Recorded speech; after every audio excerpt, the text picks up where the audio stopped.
up with Shilonen. Let's ask her how things have been going. Hey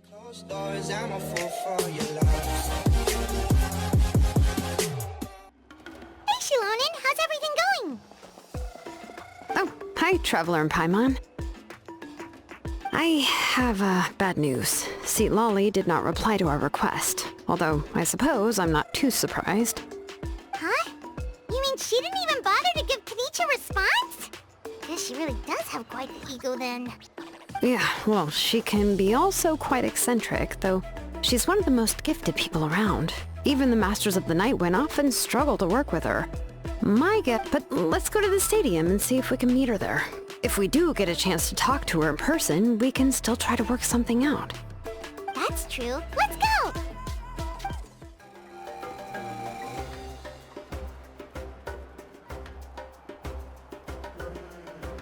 Paimon doesn't see anybody. Seems she's just not gonna show up, huh?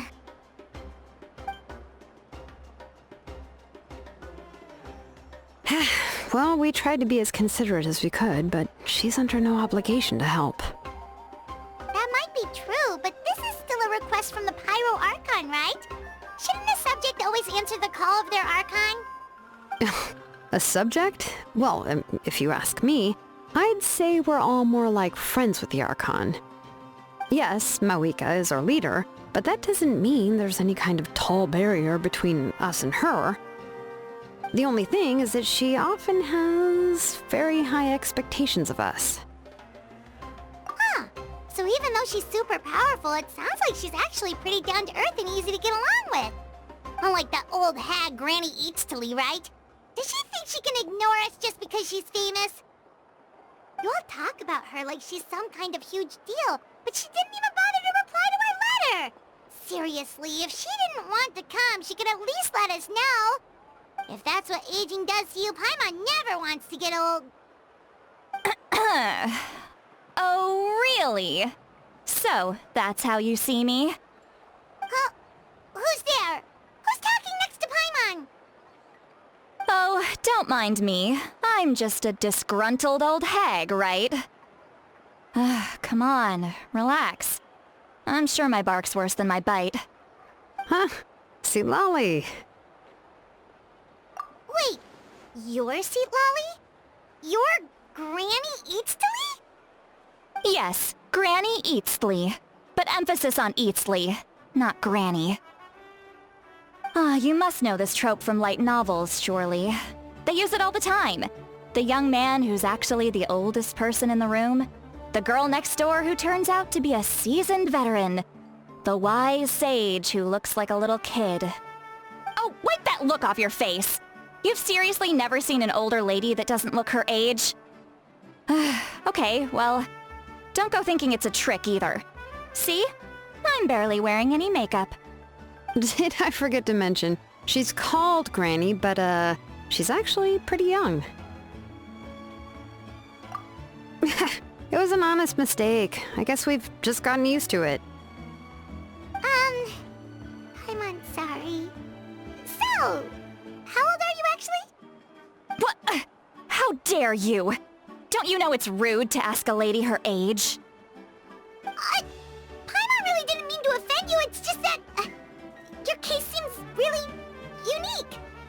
Oh, Paimon just wanted to apologize, but now she's putting more and more of her foot in her mouth. Really, Paimon just got a little mad since we thought, well, you were gonna leave us out to dry. It was my idea to invite you here, Sittlali.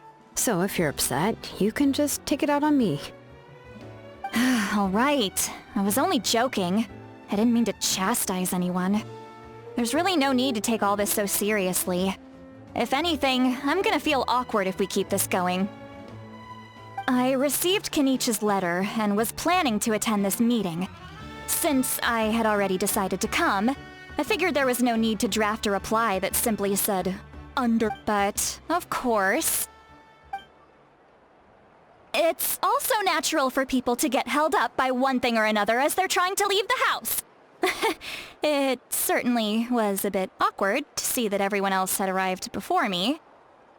At first, I was thinking of quietly sneaking over, but since you were already here waiting for me, I started to think about how I should phrase my apology.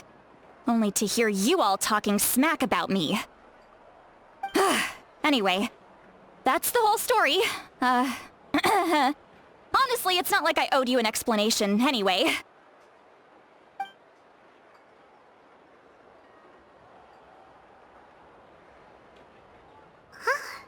What's with that expression? Was she feeling embarrassed just now?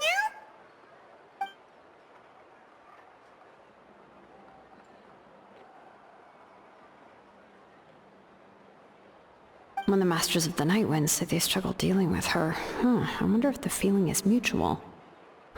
She seems to be pretty awkward herself. Everything she does and says seems a little forced.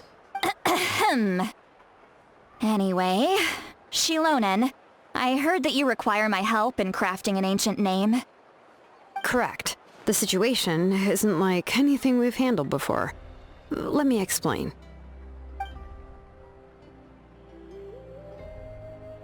I see. So Mawika has asked you to forge an ancient name for an Outlander. Well, that would be a first. And you've also heard all about Auroron. I must say, he's always been a good kid. I can't see him joining the Fatui of his own volition. He must have been coerced somehow. Yeah, that's why we came here to ask you. We'll help bring Auroron back if you help us solve the problems of forging the ancient name. What do you think? I suppose I'll just call you Traveler for now. Traveler, come here. Let me take a good look at you.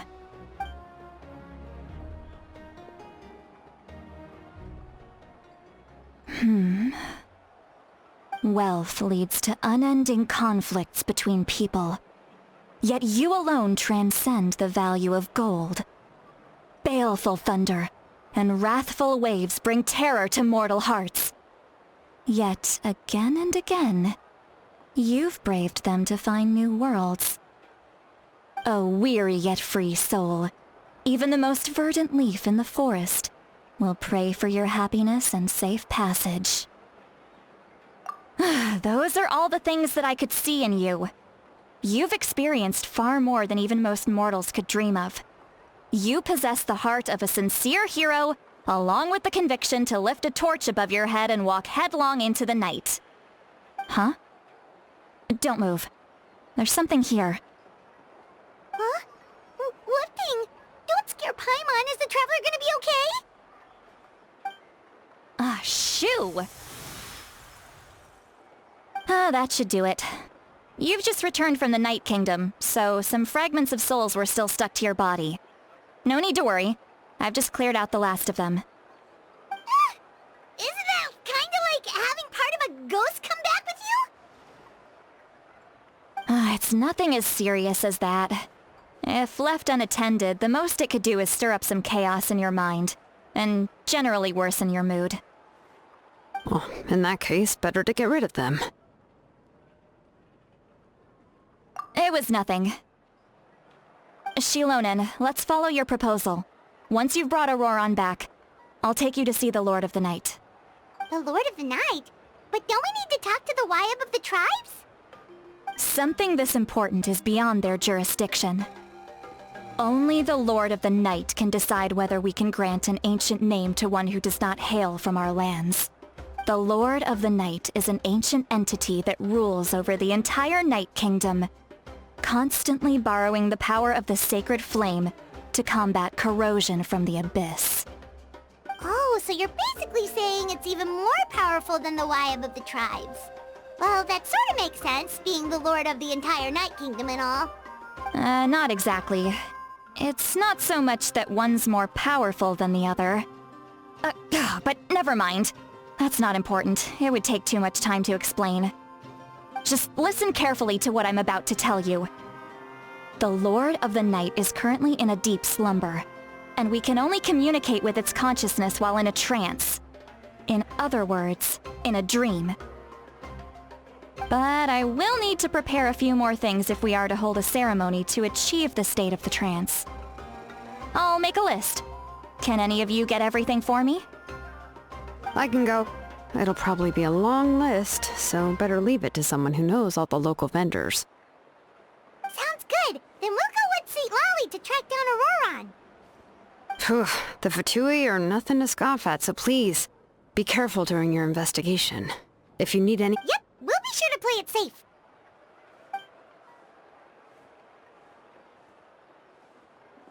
All right, now it's time for us to catch that brat and bring him back. I'm sorry I made you wait earlier. It was actually because I decided to swing by Auroron's place to look for clues. He has always lived alone, and I found a broken jar in his house. There was also something off about his phlogiston aphids, which I assume is because their keeper has been gone for quite some time. And interestingly enough, I saw some slash marks in the house that did not match any of our local weapons. My guess is they were left by Snezhnayan arms. Oh, sounds like the Fatui broke into his house and took him hostage. But why would they kidnap a kid who just spends his days living in the country and raising aphids? He's only in his 20s. What would they want with him? That's not to say that I believe he's totally innocent, of course. Since he's the only one who was kidnapped out of everyone in Natlan, he must have done something to attract their attention.